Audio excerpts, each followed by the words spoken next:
Thank you for being here. Hello, and thank you for inviting me. How are you doing? I'm good. I'm excited for this episode. Nice. Me too. Yes, very much. Yes. So we met. I met Lisa at Eurorust because she was speaking there. What was your talk about? I was talking about making alt control games with Rust and talked a little bit about a game that I made. Nice. Yeah, we will definitely speak about our control games and stuff like this in this episode. Absolutely. So if like give us a little bit of introduction. What are our control games? Right. So it's a very niche topic, I have to say, and there's no official definition, but the definition that I used in the talk is that alt control games are games that use either like a custom or unusual controller to like play the game, or you use an existing or let's say regular controller that can be your keyboard or your mouse, but in a very unusual way. So it creates kind of this kind of you kind of think about interacting with the game differently, and this can be a lot of things, and people do a lot of weird things with this, and I completely love it. Yeah, like for example, I remember your talk. You were using a bicycle steer as your Handlebar, controller, and bar. Yeah, okay, yeah. uh, awesome. Yeah, and by the way, the talk from Lisa is on YouTube. If you look for Eurorust Lisa passing, you will find it for sure. Yep. Okay, yeah. Then, if you agree, we can start with the interview. Sure. Let's go. Yeah, let's go. Welcome to RustShip. RustShip is the podcast for developers who ship code with Rust. I'm your host, Marco Iani. I'm a Rust developer and I enjoy talking to other people, especially other developers, and especially about Rust. So here we are. This is episode number 6, and today we have Lisa Bassing with us. Hi, Lisa. Hello. Yeah, as I said, I met Lisa in at Eurorust 23, and I saw her talk about like creating Rust art with Rust, and yeah, it was I would say it was a bit of fresh air, a breath of fresh air, because I think most of the people see Rust as a language that is hard to learn and hard to use, while yeah, showing it using for fun stuff and yeah, like creative things, it was really nice. Uh, Maybe we'll lost Lisa, or am I down? Let's see. No, my internet is working, so maybe we lost Lisa for a bit. Okay. Um, I will introduce her anyway, and hopefully she will be back shortly. So Lisa is a creative technologist. She has been in the Rust community since 2017, and she in that year she did a talk in a Rust conference. I think it was called Rust Fest, and yeah, today I will ask Lisa about how she uses Rust to create interactive artworks and like how to get started with embedded systems and game development. Uh, Shortly after she returns online. So yeah, okay, she's offline, but yeah, if you are connected right now in the chat, type something, say hello, so that I know that everything is working correctly. But I'm sure that Lisa will rejoin soon.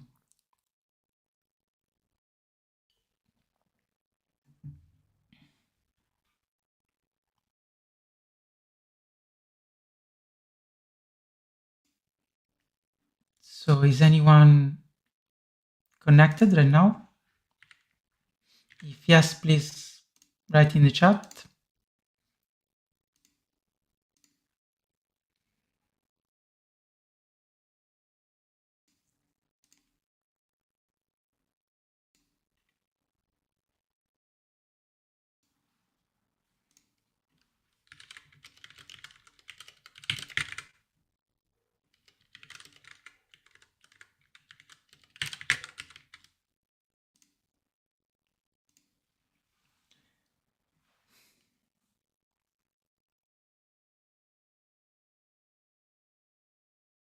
let's wait a couple of minutes for Lisa. Sorry. Oh, yeah. Yeah, This is okay. here we go. Yeah.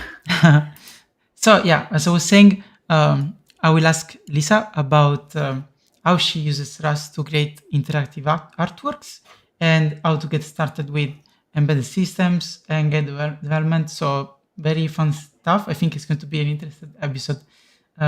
So Lisa, do you want to start by introducing yourself? Yes, I would love to. And I'm so sorry for the dropout. Yeah, no problem. If you have issues with connections, you can also interrupt your video so that you listen to the audio. But otherwise, let's go. Yeah. So as you said, I've been in the Rust community for some time, but I've been doing weird games and creative stuff for much longer. I was actually recently thinking, I think about since 2013. But like back then I was doing front-end development mostly. They did then transition to full stack development. Was doing all kinds of things really, and then realized at some point that since I do a lot of like creative stuff in my free time, and usually it's never the work that I do, maybe I should just make this sort of kind of my main job. I still have yet to be paid to make an actual game. Like usually the stuff that I do is related to games or related to interactive pieces of software. But yeah, I think that's the end goal, to actually like be paid to make games in some capacity. But what I really always liked about like making games in the process is thinking about these like games as a system is, I think, the factor that fascinates me the most. That you like, okay, you have to think of the rules and think about, okay, what should the player or the user do, and how do you want them to interact with what you're creating? Like what are the kinds of decisions that you want to show them, and then to think about it. So I really like this, and from programming point of view, it was also always like quite challenging to, well, not always challenging, but it was usually like things that I had to think about while developing. That, if you like work at a startup, or like later I worked at an NGO where you did like mainly web services in some capacity, and it's like usually always the same. Like you talk to a database and you have some user input, and then you have an API and the client, and it's all nice, but at the end of the day, it's mostly the same. And then for games, I had this whole new field of like, okay, so then I have to like deal with graphics somehow, and then like, okay, how should I like, I had to like think about maths, like certain matrices, and then like values and vectors, and then how to like I've read so much about vector math over the years. It was like, oh my god, had I known that in school, I was like, with the knowledge I know now, like math would have been like my number one subject, I think, and physics, but it was not back then. Yeah, so kind of games on the side, learning, and I forgot the rest of the question already. It was just an introduction of yourself. Yeah. Okay. Cool. So you would say that math is required to write games? Like I never wrote a single game, I think. I wouldn't say it's required, and it definitely depends on the kind of game you want to do. But as I make more games and make more weird games, and also kind of like when you want to experiment with certain mechanics, and just think like, okay, how would like basically every time you want to like shoot something, or you want to like aim at a thing, and then things should move, you kind of have to think about it in terms of vectors, and then you're kind of like even if the most simple like collision detection, there's like multiple ways you can like think about it in terms of math. And sure, a lot of engines abstract this completely away from you, then you just have like some kind of collider, and when the collider collides with another thing, you get an event, and you're like, yeah, this is what I use. But I was actually introduced to game development with the 2D game engine Love 2D. It's written in Lua, and so you script it in Lua. And it is very bare bones, and you get nothing with it out of the box, except for like, here's like a setup function and a loop, and here you go. And it's like, okay, and then you really had to think of, okay, what are all the things that I need to just, so like one of the, I think my third or second game was like the first where I was thinking of, or like had a super simple, I don't even want to call it AI, but like a little agent algorithm that was like moving by itself as like an opponent, and it would change objective based on like the mode in the game. And it was just like, okay, so it was the first time I had to think of, okay, so this agent should automatically move towards either this goal or me as an opponent. And then thinking of like, how does the steering work? And it was like, and because I had nothing, I had to code everything myself, and I was like, oh my God, my brain hurts. But it was like very, like I learned a lot. And then I think it's at some point either you want to make a game quickly, or maybe you want to learn something more, and then you maybe try to like build things yourself, and you're like, oh, okay, activate the brain. Okay, so you're saying that in your first experience, there weren't a lot of abstractions, and you need to figure out things from yourself, right? Do you think is that right? Yeah. Yeah. Do you find this approach useful? Because I do. Like, I think that even if in other fields, if you have too many abstractions, then you don't learn the fundamentals. Absolutely. Yeah. Like if you want to phrase it like this, yes, I think especially in web development, I feel like it's a problem. I also do less and less web development because I'm like, this is too much. Like HTML is just strings, man. Like I don't need everything around this. Yeah, I think in modern web frameworks, like sometimes you don't even know if something is processed in the client or in the servers. But let's proceed in order. So you said that you stopped being a full stack engineer, or like web engineer, and you moved to being a self-employed creative technologist, right? So before watching your talk at Eurorust, I didn't know what a creative technologist was. So I would like to ask you, what is a creative technologist, and how did you get there?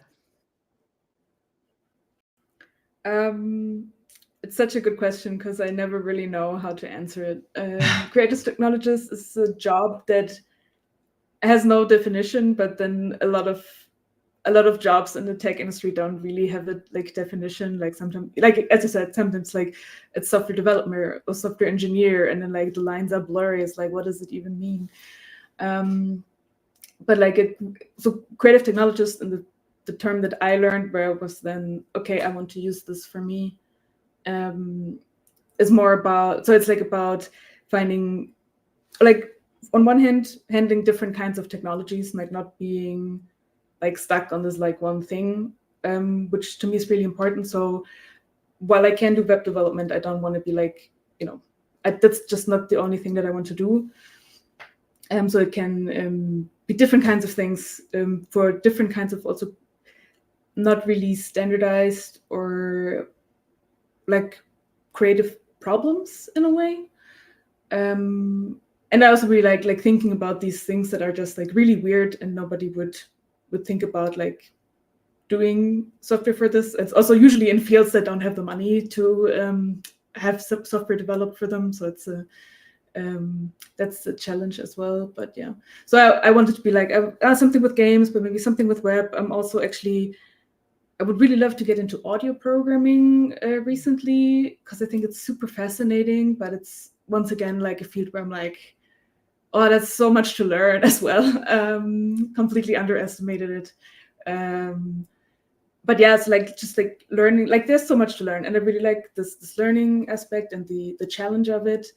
And then out of out of all of this, what still stands out to me is game development, because it combines so many things, so many technical areas. Like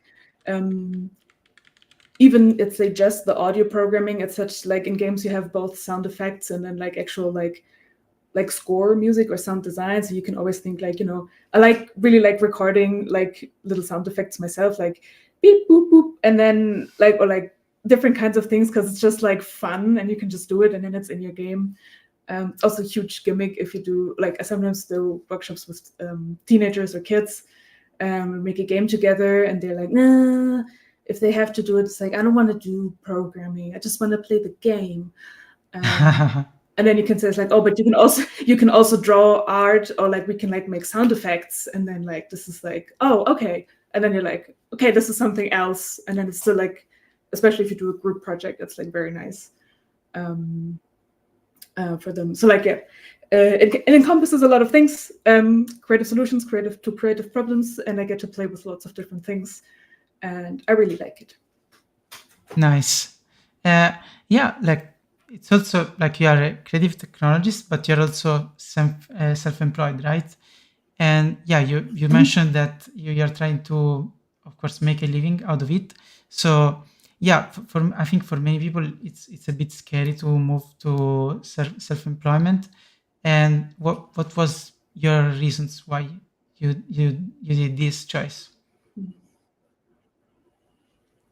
On the one hand, I was really fed up with being employed, because I feel like in especially in tech, we sometimes have this feeling of you can't, especially if like your company grows and you're like there, you see all the problems, but then you feel like you can't really address them unless you move like to the management path. But like, no, I don't want this.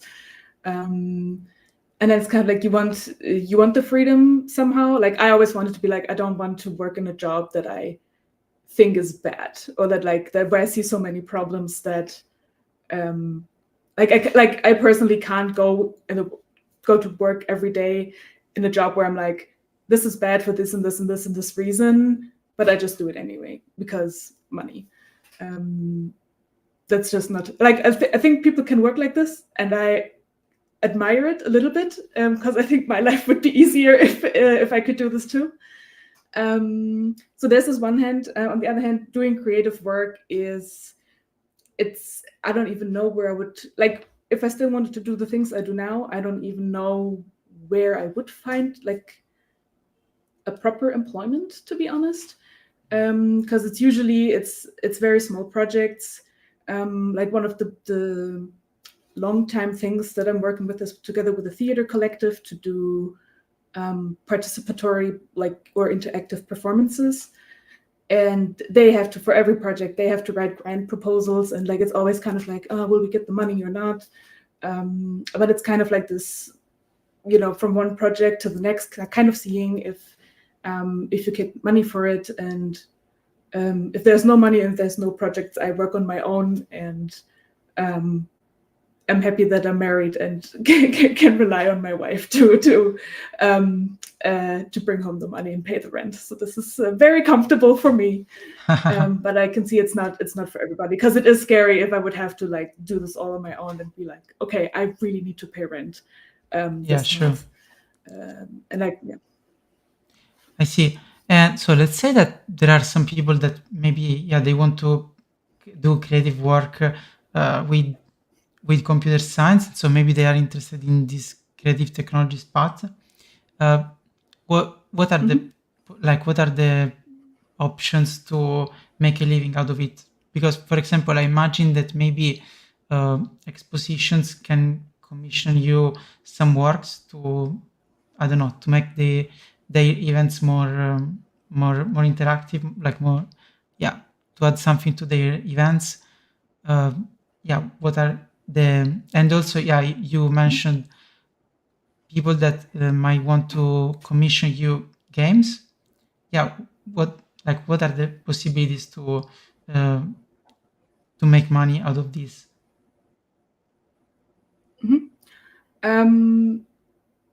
So I think for starters, if you really just want to get into like trying out art things, I would try and see if you can get somehow like a part-time deal with your current employer, or find like some kind of thing where you at least get like, you know, one, or maybe if you're good, like 2 days a week, just to like work on your own, because what you do really need if you do want to do any kind of like artsy technical work is that you do need some kind of a portfolio.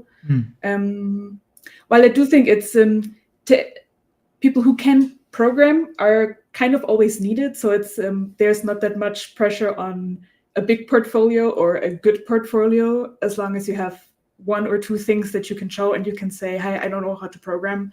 That would actually get you already like very far. But you do need a little bit to show. That is true.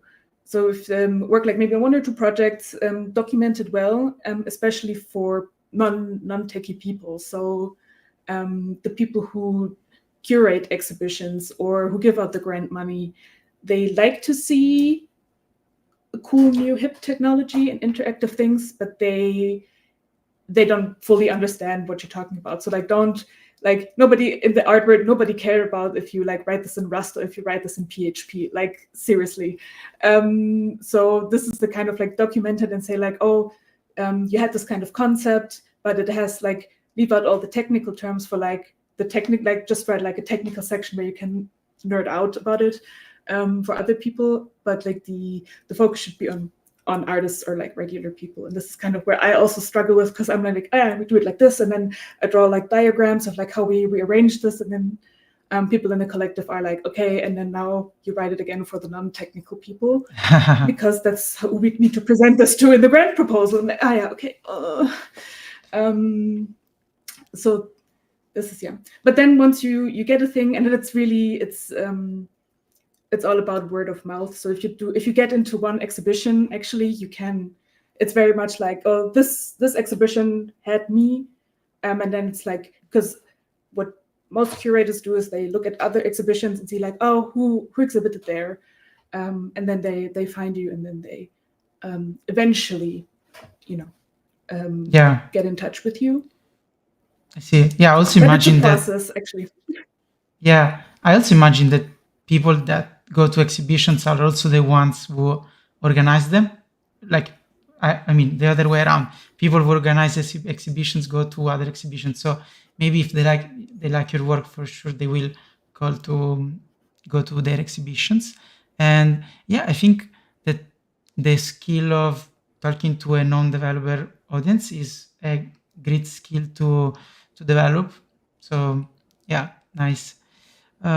So also you are studying creative technologies, right? You are doing a master about it. And yeah, once again, before watching your talk, I never heard of this path. So for people who are choosing the university, like what should they expect if they choose this master? Yeah, it was actually like really funny how I found this master's program that is just like titled what I call myself already. So it's I don't know if it's like the only one, but it's like one of the very few universities that like offer a program that's just like called like this. And it's at the Film University in Potsdam, which is the big like film studio in Germany, Potsdam Babelsberg. So the whole university is actually focused around filmmaking in like all various aspects. And then the creative technologies master is actually a little bit of a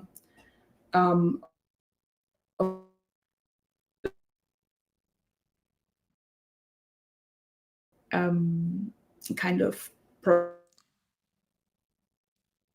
Alice, I think. creative technology. Sorry. Yeah, sorry. I think I lost you Am for I gone again? For like No. 20 seconds. Now I can still hear you somehow. Can you repeat the last Okay. 20 seconds? Okay. Yes. I just started with talking about the university again.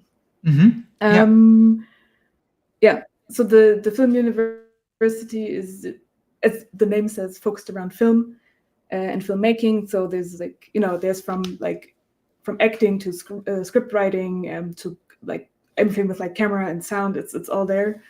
And creative technologies, we call it CTech for short. like the idea was a little bit to no, I don't want to say post-production, but like interact with like modern ways of making film. And I also learned now that, because like for me, I have nothing to do with film or filmmaking, that it is actually quite interesting with what film studies kind of experiment with in a way. So things like 360-degree film is also something that you watch with VR, with a VR headset. So like from there, it's like the next step from there is like a VR thing. Or nonlinear film, where you as the viewer decide what's happening next in the film, where I would then say, okay, that's where we blur the line between film and video game. Because like if I let a person decide what happens next, this is very gamey already. Yeah. So it's kind of like along the lines of like experimenting with new technologies, but like under the big umbrella of film. But luckily we're not like focused on film, so we do like all kinds of things. Also like lots of working with Unreal Engine, which is used for digital production. So like building real-time sets with lighting, also for film. But also we have physical computing and like audio and graphics programming. So it's very diverse and like covers a lot of things that I didn't know a lot about. This is also where my new interest in audio programming comes from. It's like, I never thought about this. This is really cool. So this is what the program is about. Well, sounds really interesting, absolutely, and fun. Yeah. So, and yeah, your talk at Eurorust was about alt control games. So we said that alt control games are games, but they don't have like usual controls. So like you don't play with your keyboard maybe or your joystick. So how did you get into alt control games, and why do you like building these games instead of like usual games that we are all used to? Why do I like it so much? I think it combines this this weird obsession maybe that I have with how we interact with computers and software, and also my love for video games. And I don't even know where I first really came across it. Because I think maybe from the other side, I learned about like physical computing, so Arduinos and sensors and DIY electronics around 2018, I think. And that was like mind blowing to me as well, like because I think the only time before when I actually was like thinking about how do I build a circuit to do a thing was like in school, in like some physics class where we had to like, I don't know, it's like this is how the switch thingy looks in a schematic. I don't know if anybody, like if people still learn this today. I don't know. But then we did this with like, and then like, you can program the Arduino and you can do whatever. And we had this, it was like a 4-week course. And at the end of the course, we were also supposed to exhibit something, what we learned. And I was like already in the course, I was like, okay, I'm making some sort of like game, because I really like, if people have like a little objective that they have to do. And one of the cool things that they also taught us during the workshop is just like, if something is electronic in any kind of way, you can usually open it up and make it part of your project and circuit. Because usually, like if you open up an old like electronic toy, like a children's toy that are usually like covered in plastic, and you open it up, it's usually like battery and a motor and like 3 cables or 4 maximum. And this is just like you can directly integrate this into your circuit usually.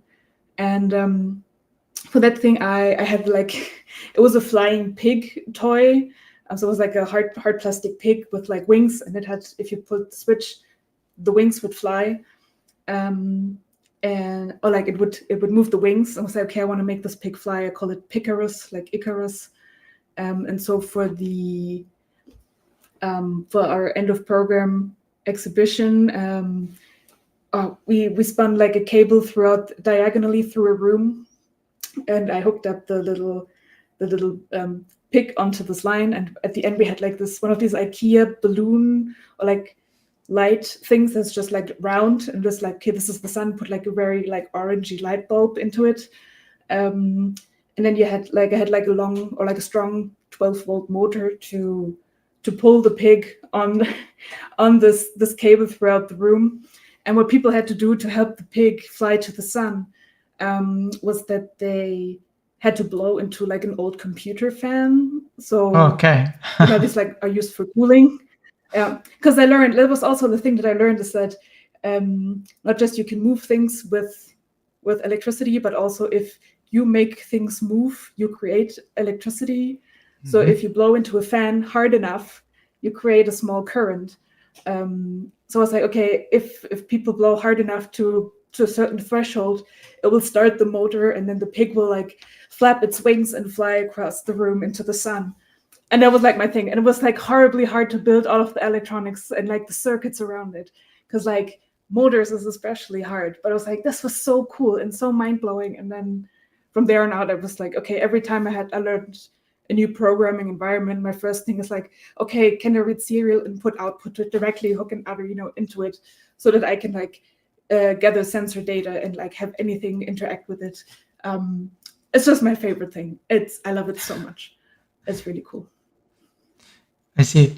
Yeah, like judging from what you said and your talk, I think you have special lenses that, like, people see normal objects, you see, I don't know, ideas of possible games to create. Nice.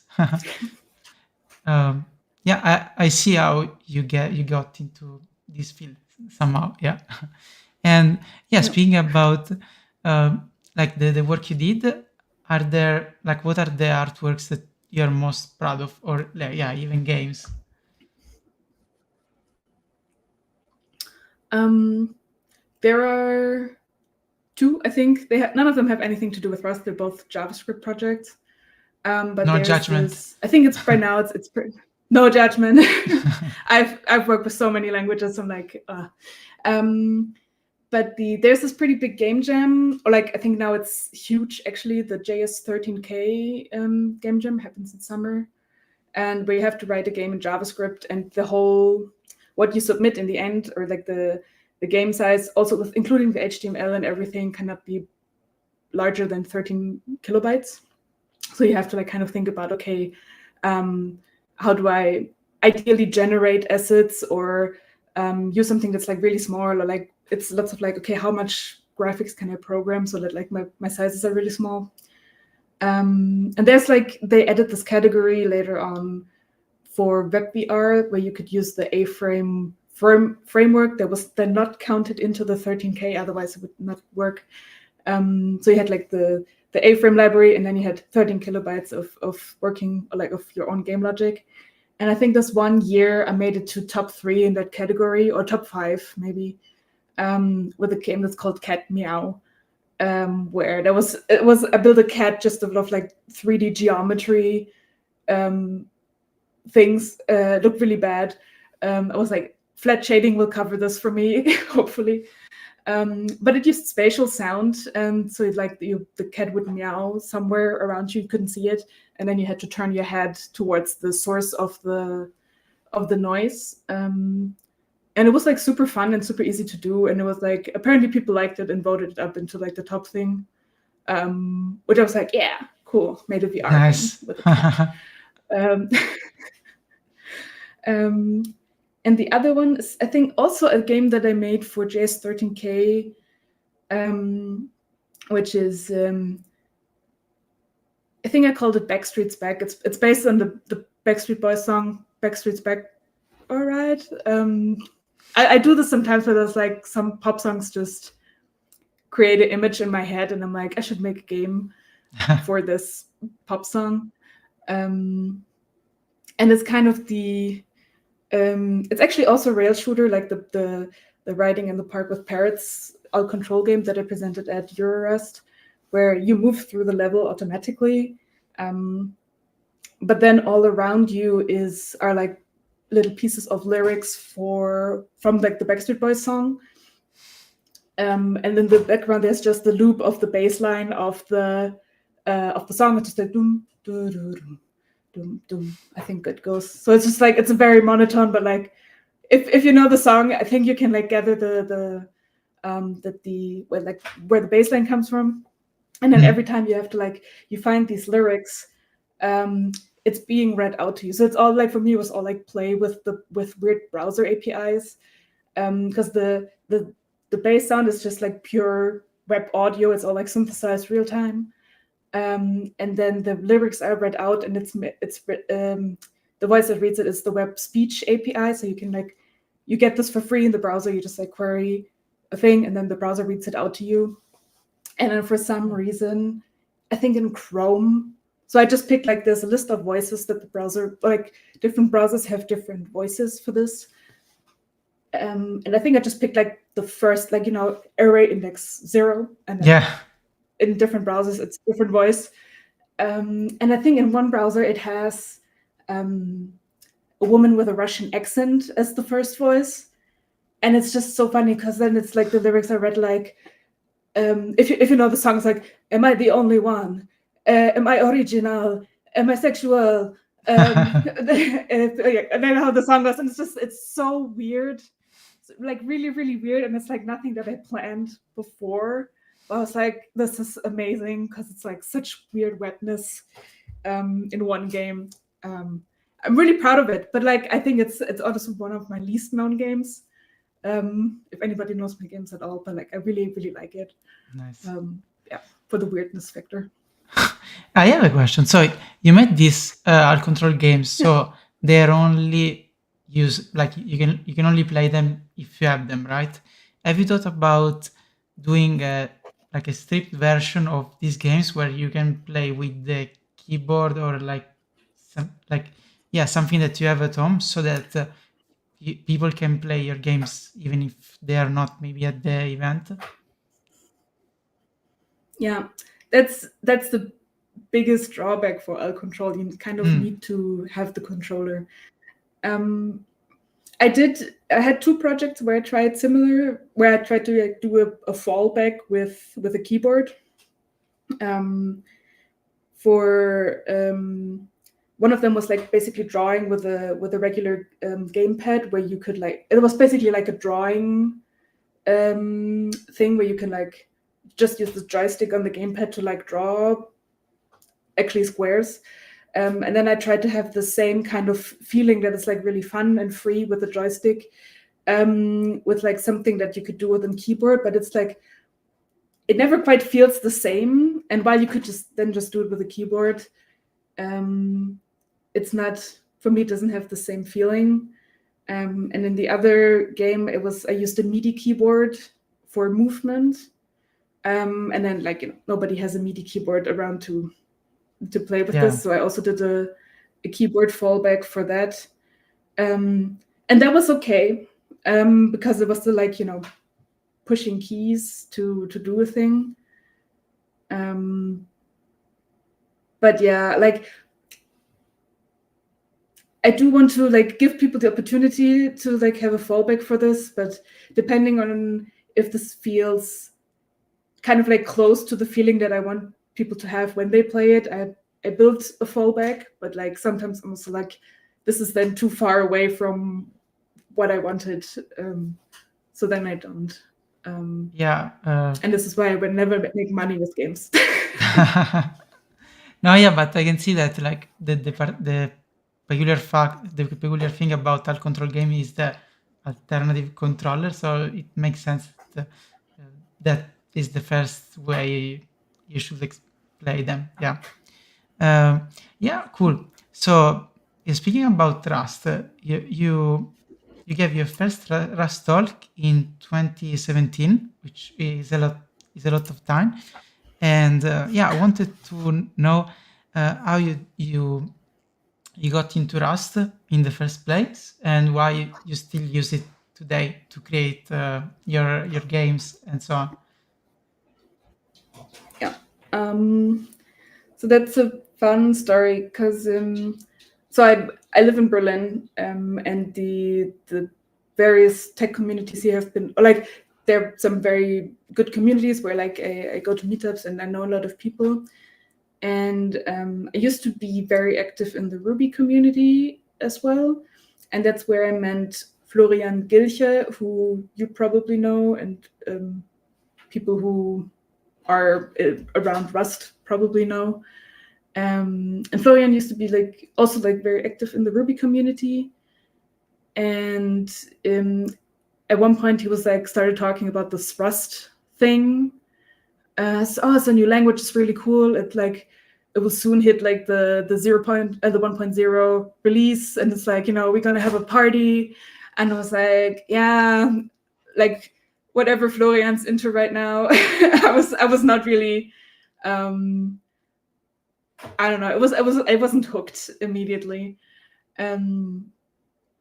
But then the first ever Rust Fest happened in Berlin in 2016. And Florian was like, hey, you should come. We have a couple of diversity tickets. There's a couple of people that would could have a good time there, because it's you don't have to know Rust to just come and see also what the community is like and if you like it. So I was like, okay, I will go. How bad can it be? And it was really nice. There were a couple of talks that I didn't understand a single word what they were talking about. And it was okay. But then there were a couple of talks that I was like, I understand this. And this seems, to pay off. People mentioned fighting the borrow checker a lot, but also the nice error messages. So everything that I still talk about today. So I was like, okay, I will give it a try. This Rust. And then, so what I would usually do if I learn a new programming language is look for if there a game engine or something, and then just try to make a game with it, and then see how far I go. Will I even manage to make this game, or will I fail? And so this is what ended up being my talk at Eurorust, not Eurorust, RustFest in 2017 was basically me. It's okay, I'm a complete newbie. Can I make a game in Rust? Then was the Piston game engine, which was one of the early game engines in the ecosystem. I don't even know if that's still interactive development. I have no idea actually. And from then, but I also then moved on. Then the whole community and the whole ecosystem started to really grow, and lots of stuff popped up. But yeah, that was how that started. And it was really, I have to say that once the game compiled in its final state, it felt so accomplished of wow, I made it through a lot of pain and a lot of struggle. Most of the time, when I had the classic Rust errors of oh, you moved the value here, but you moved it before. I was what does it mean? What do I need to do? So I was learning the hard way, because I think I didn't even read the book before I did that. It was after I read the book, I was oh, I should have read this book before. Yes. It helps, yes. It helps a lot. So but it was a good time. And I was this is really cool, because once I understood that the compiler is really there to help me write better code, I was okay, this is actually, that makes a lot of sense. And then I never once things compiled, I never ran into issues, and was fine. Was this is actually great. So I've been a fan ever since, and every project where I can freely pick my language, I pick Rust. Nice. Yeah, it's great that you went to a conference that you didn't know anything about. I think many people, maybe including me, would be a bit scared to do so. And also, a lot of people think that to talk about, to do a technical talk about, for example, a programming language or stuff like that, you need to be an expert in that. And yeah, I don't think that's true. And you, for example, you demonstrated this. Because speaking about like your first talk, of course, you said that you just wanted to share your learning experience and see if you can build a game like starting with this programming language from scratch. And I think that I find these talks really interesting. You don't see them a lot, but see like beginners showing where they struggle and stuff like that. I think it's really helpful, both for other beginners like you, because maybe they can learn how to start better, and also for experienced people because they learn what they should improve into the language. Yeah. So yeah. Thanks for that. I Yes. agree with everything you said. Nice. Um, yeah, and like I'm curious, like what do you think it changed from Rust since like this since 2016? Because I I started learning Rust in 2019, so I'm curious what changed now with respect to when you start.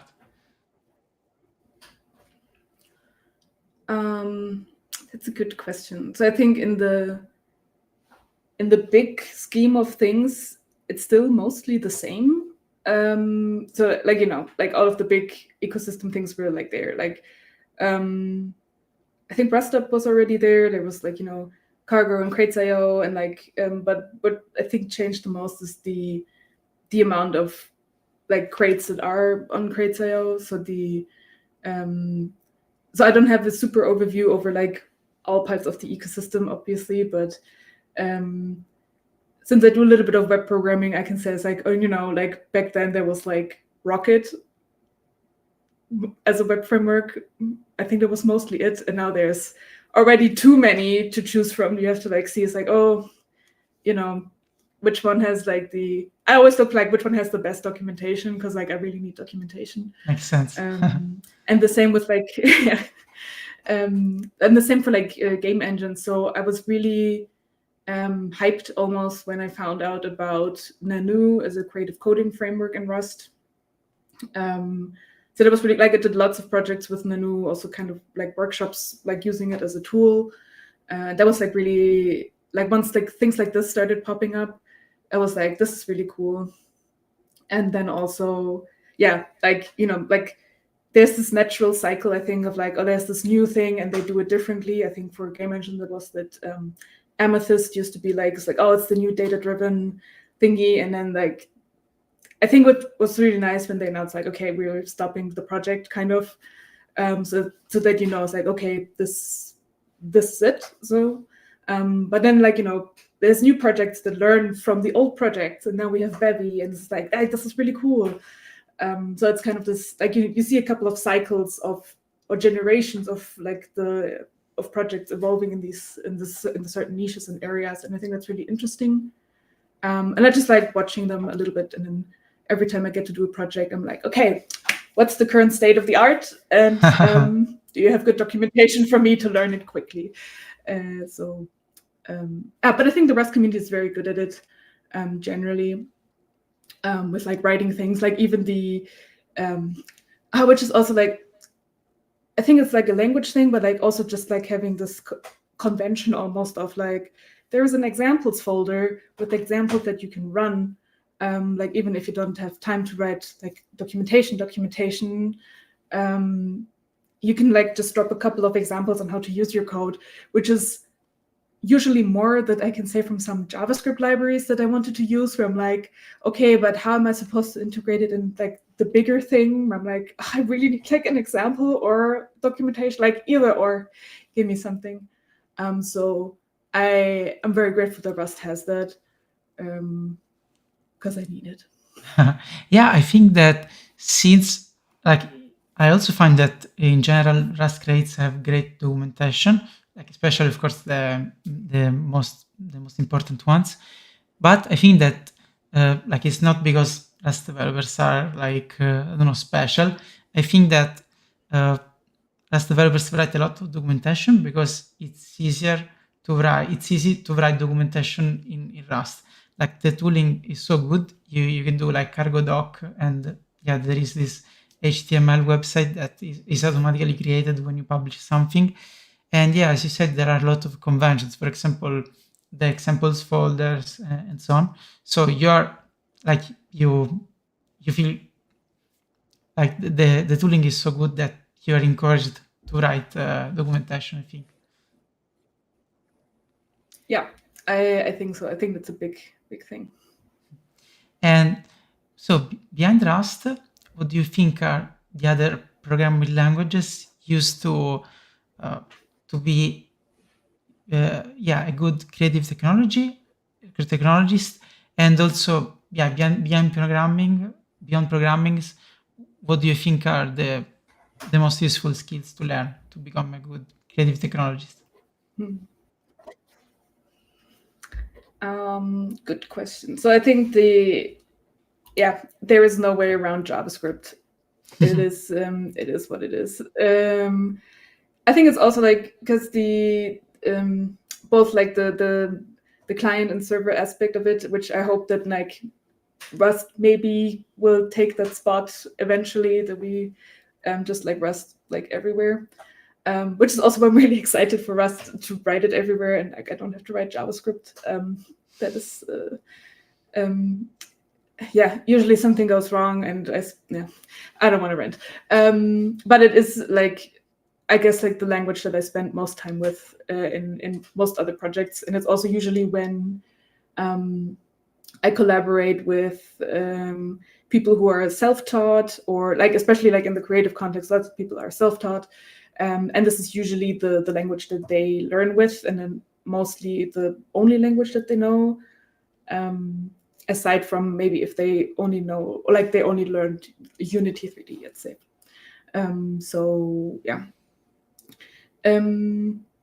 Which brings me to that probably learning. So I do think that like learning one, like let's say like big game engine is definitely a super useful thing, and then know it well, because usually game engines have or like offer lots of like input output possibilities for various kinds of things that are not specifically games. So yeah, like learn Unreal or Unity or Godot, one of these, so that you have like one thing that gives you the opportunity to write a program that you can make any kind of application, and it's easy to do like maybe prototypes with or something. I think that's really helpful. I think with this you can go like a long way. Like I think web programming and like some game engine stuff is really good. And then I think that depends on what you want to focus on. So if you're really into audio stuff, there's other audio environments that are probably good, like Maximus P if you want to do, or Ableton as a digital audio workstation to do real-time and interactive things, because it has like APIs for that. So that's really cool if you more of like the sound. And then obviously more heavily into graphics and shader programming if you want to do visualizations or projections, which is like a whole, like this is very far outside of my wheelhouse, like projection mappings. But it's like a cool thing to know. Like if you know how to like program GLSL, or like any kind of, if shaders are your home, maybe you could be a creative technologist, because it's a very looked for skill actually. And then whatever, like also like physical computing, actually I should mention this. If like Arduinos or like Raspberry Pi programming, if you can do that, that's definitely a plus. But there's so many things. So like just pick what you want to do and then stick to that. And then there's probably projects for you, or like just keep working with what you want, and then people think, or like will find your word and think, I want this. I see. And so my next question is, let's think about, for example, a Rust developer who just started learning Rust. For example, maybe he completed the book and he did some pet projects, stuff like that, and he would like to get into game development, maybe because he's listening to this conversation. And what would be like a good first project for him, and maybe what game engines would you suggest this person to get started? That's an excellent question. I would say, depending on if you want to say, it's like, I want to make like a small quick game, just to try it out. I would maybe, would I don't know.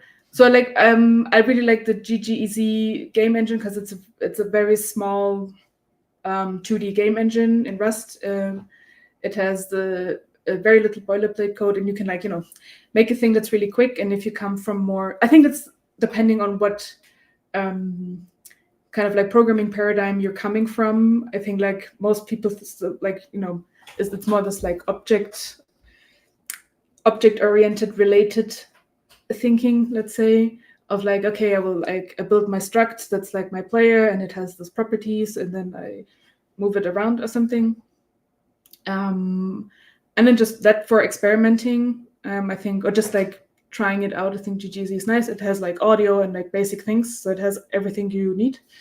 But if you think like, oh, maybe you want to spend a little bit more time with like learning some other like game programming related concepts, I think Bevy is the big thing. The introduction is really good. There's lots of really good resources and tutorials also on YouTube. You can do 2D and 3D, and like the plugin ecosystem for it is really, I was impressed when I looked into it, like what already exists. And it's, so it's like, and there's also like different layers of abstraction depending on, I just want like a sound to play, and that's it. I don't want to deal with it. Or I want to play with it a little bit. Can I do like some interactive panning, depending on like, something happens, so like make it a little more exciting. So like there's like various stuff already out there, and it's just like a very cool architecture, like, because it's an ECS, entity component system, and it was also my first introduction to this kind of architecture, because I used to do my games in this very, like, as I said, object oriented related kind of thinking. But ECS is really like, it's different, because like, I mentioned Amethyst, the previous ECS game engine in the Rust ecosystem, which I never tried, because I think around that time I was like really into learning Nanu, and then I kind of didn't jump on that bandwagon, but I jumped on the Bevy bandwagon now, and it was like, this is really cool. Learn something new, and it's really, really good. It's really nice.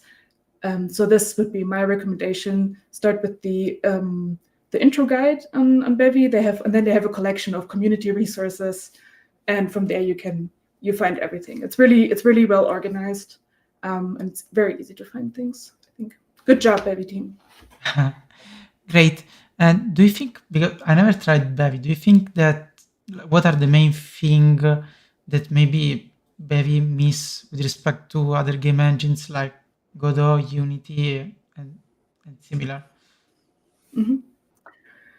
I think so. The obvious thing is that it doesn't have an GUI editor like Unity or Godot, so you have to program everything. And at first I was like, oh, this seems like a lot of work, especially for like a 3D game. But it's pretty quick once you understand how Bevy works and how you put your components and entities together. And I was like, so for the Writing in the Park with Parrots game, I think I had most of what I presented at the conference I had done within a week of learning Bevy and then coding my own project. Wow. So it was like, this is actually, it was like, once I understood how I had to think, I was like, okay, this is actually, I can get this to work like insanely quickly. And it's like, because I was like following this discussion of like, oh yeah, like a GUI editor for Bevy, and I'm even now like, but do you really need it? Because you learn so much by not clicking. But I can understand how people are like, okay, but some things I just want to like drop down, click, and then be done. But now I'm like, it was refreshing to like do so much stuff in code again, and not, because I sometimes use Godot also for workshops with teenagers, where you can do a lot of things without ever touching code, which is great for doing workshops with kids who don't know how to program. But then it was like fun to go back to just programming the entire game. So that was cool. I can imagine that many developers who maybe use Vim or Emacs, they will consider this a feature and not something missing. You see. And so let's say that this developer maybe got their first game running with Bevy or something, but they want to make alt control games because they are awesome. So they would like also to getting started with embedded. Same questions. Like, what do you think are good first projects, and maybe which hardware is best for getting started? So that's an interesting question because like embedded for me is kind of magical in a way. So when I learned Arduino, so in the Arduino world, you program Arduino flavored C++ basically. But the Arduino platform in a way abstracts a lot of like the actual bare metal programming from you, which is great for beginners. But then I also realized that there's like certain things that I never properly learned about embedded development. And then now going into Rust embedded development, I realized that I'm missing a lot of knowledge. So it's really, if your goal is I just want to make some kind of controller that works with my game. I don't care if I run Rust on my microcontroller or not. Maybe just try Arduino and see if that works for you, because like, as I said, it's pretty easy to get started. But if you're maybe already like had a little bit of experience, like you really want to like try Rust embedded, so the Rust embedded book is really good, and also the ESP, how's it called, the ESP guide or something, I don't even know. But they I think also like listed somewhere, it's they've also written like a very good book on how to get started like on their microcontrollers with Rust, and what to look out for, what you need for setup, and then like walk you through things. And they also provide more and more material for like non-professional embedded developers to learn this. So I think this is also my because, for example, I've never written like my own driver for like any kind of sensor, or like to like integrate this on my microcontroller, because like for me it was like I don't really know what I'm doing there, and for me the journey ends when I see that whatever sensor or module I want to use doesn't have a driver that is compatible with Rust, or like with the microcontroller itself yet. Like my journey ends there. And then it was actually like at Eurorust, I talked to some embedded people, and they were like, it's easier than you think, like really. So like a couple of people were like, just try it. Just write one very simple thing, and then you will notice it's so easy. And I'm like, you say this, but you're a professional embedded developer. But it was actually also, it was motivating for me to say, okay, I should try this at least once to see if I can get it running. And if you're kind of in that same mindset, maybe then the embedded guide, the Rust ESP, I think it's called the Rust ESP book. I need to look this up. Like these are great resources, and also this by now like a lot of example projects that you can just flash on your board and see how does it work, just like reading lots of code and understanding it.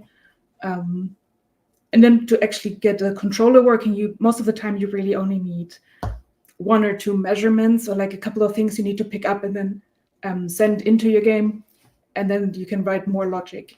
in the game engine itself. This is usually how I do it, is to get this just raw raw measurements from the controller, and then do most of the processing within the game. I see. Yeah, I think your suggestion to use Arduino, for example, is great, because I think if you're getting started with embedded, it's better if you start on like an hardware that it's well supported by your language. So maybe either it is Arduino with I don't know, C, or like another board that maybe you read online that there are already nice libraries and that abstracts the hardware. Then that's great, because when you start, you immediately, I don't know, push button and then let the goes on. So you get some stuff done, and then if you are passionate about it, then you can go deep and maybe try to implement that hardware abstraction by yourself. But then as you said, it's better to get started with something that is tested and works first. Yes, absolutely. You mentioned a lot of resources. If you want, feel free to send them to me after, so I can put them in the episode description. Cool. So in particular, I wanted to ask you, what hardware and tools do you use for your projects? That depends on the projects. So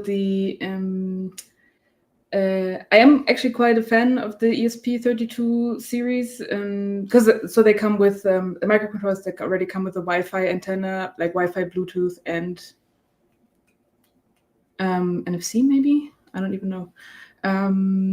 Because I do. So if you want to do like wireless remote controlled thingy, it's just very cool, because you have like an ESP board that is like you can attach basically anything and then have it measure or control something, and then you can sit somewhere else and then like look at the measurements from somewhere else. So like for the we had an interactive theater play where the audience had flashlights to solve light-based puzzles, basically. So I had like we called them sensor boxes with photoresistors, so that I could measure how much light, or like how much of the audience is actually shining light into a particular sensor. And then had like one box for red, one box for green, and one box for blue.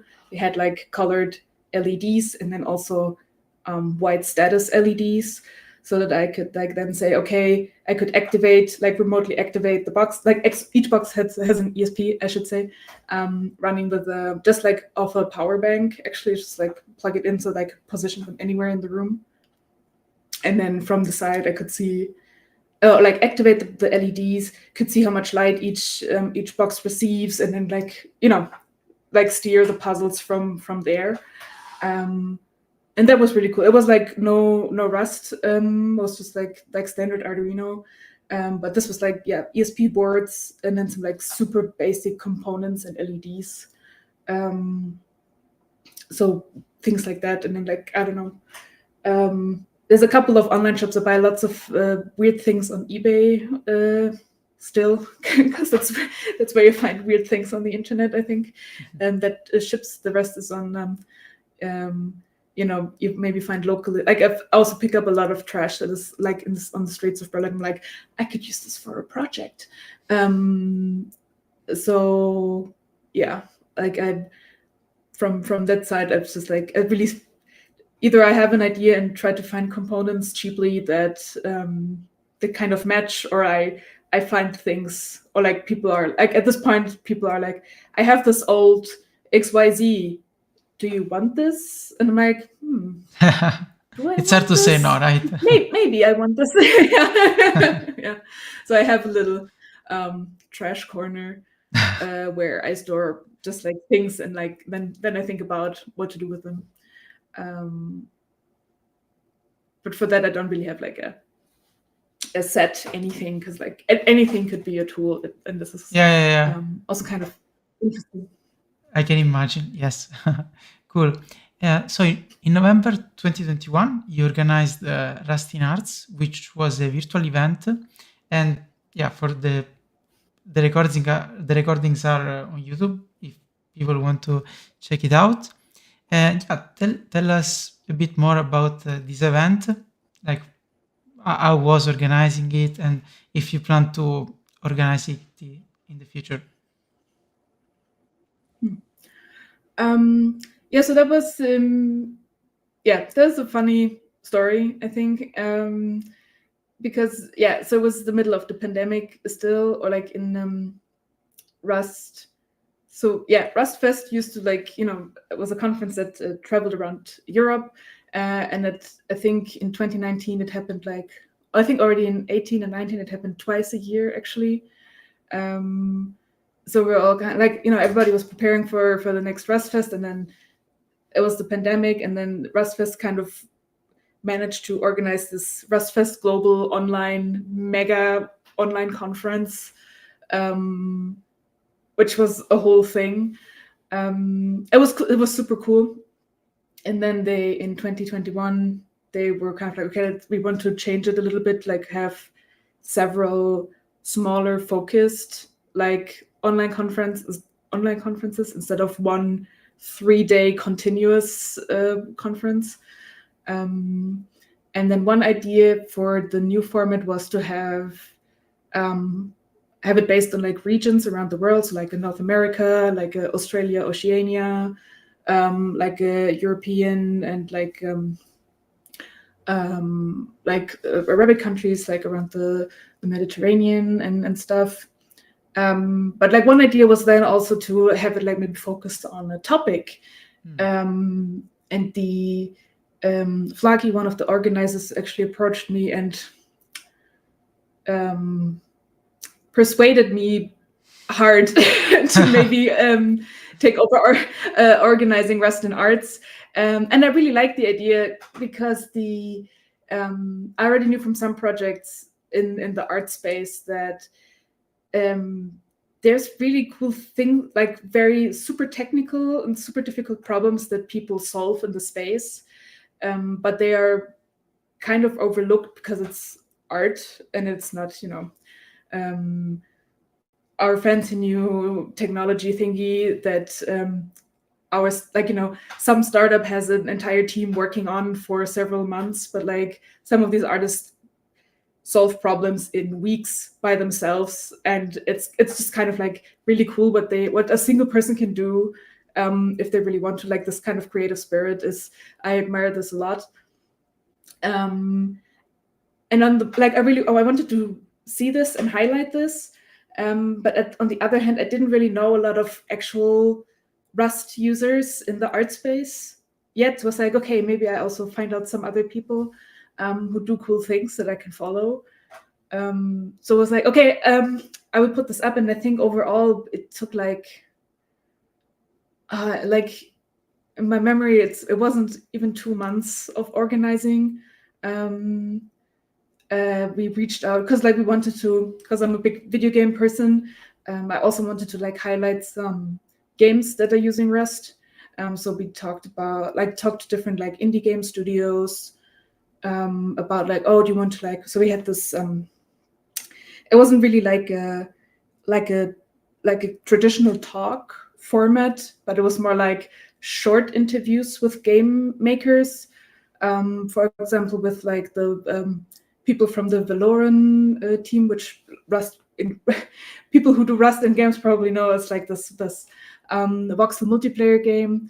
And the idea was that just we talk to a developer while they play their game or walk us through their game. So it's kind of a casual interview play along thing.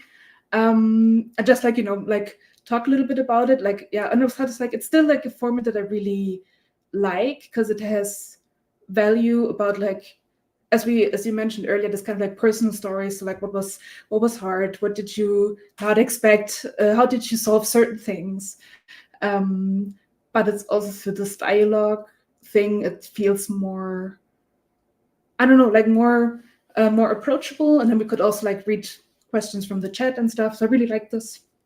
And then we also had classic talks where people present their projects. And this was really cool when we had people from North America, Europe, and Australia. And that was a lot of fun. I think the worst part for me was the bookkeeping. Because we had like artists play, so like, okay, pay the artists, so there were like little artist performances, like live coding style also in between. Pay the artists, pay the speakers, and then I got some help with Flake from the RustFest, but it's like I hate bookkeeping so much. It is the worst part about self-employment is doing your own bookkeeping. It's like, oh my god, yeah. So I do not enjoy this, but I would do it again if I to put this on again. Actually, spoiler, I did at Eurorust talk to the organizers again if we should do like another Rust and Arts, maybe next year. Cool. Nothing definite, but I would do it again, and if I get help again, it's probably gonna happen again. Nice. Looking forward to it then. Great. Like, it was a great conversation. Thank you, Lisa. Do you have any plans for the future apart from Rust in Arts 2024? Because that's definitely going to happen. No, I'm joking. It's a good question. I think there's a couple of Rust events happening in the first half of the year, but I haven't really looked into it. And then when I go to Rust conference, I also want to submit something, because I think like being a speaker makes it really easy to get to know people, because usually people come to you and then they invite you to your podcast, and can happen, yes. yes. So I need to look into it, and then also there's a computation arts conference in Italy also that I wanted to look.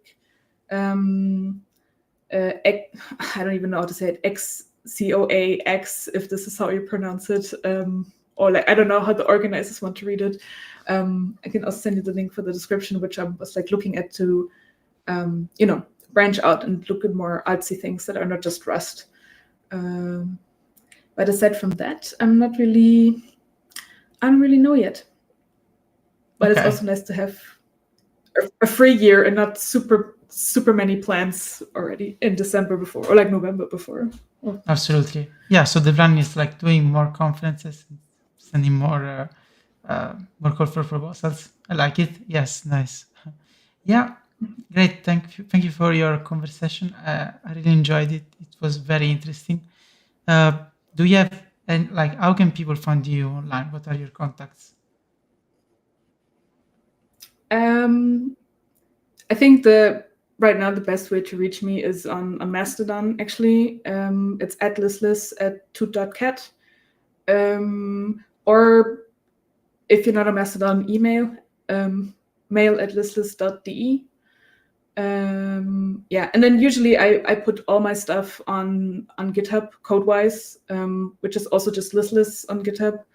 Do not look at my personal website, because I have not updated that in 12 years. So priorities, I guess. But like Mastodon or email are like, I think right now the things that work the best. Yeah. Okay, great. Thank you.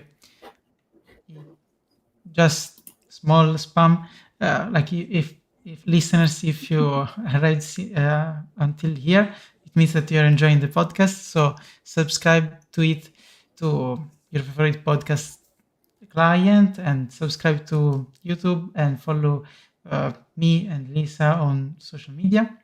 And great. Thank you for listening. I hope you appreciated. Stay tuned for the next episodes, and thanks again, Lisa. See you soon at another conference. Thank you for the invitation. Yeah. Bye, everyone.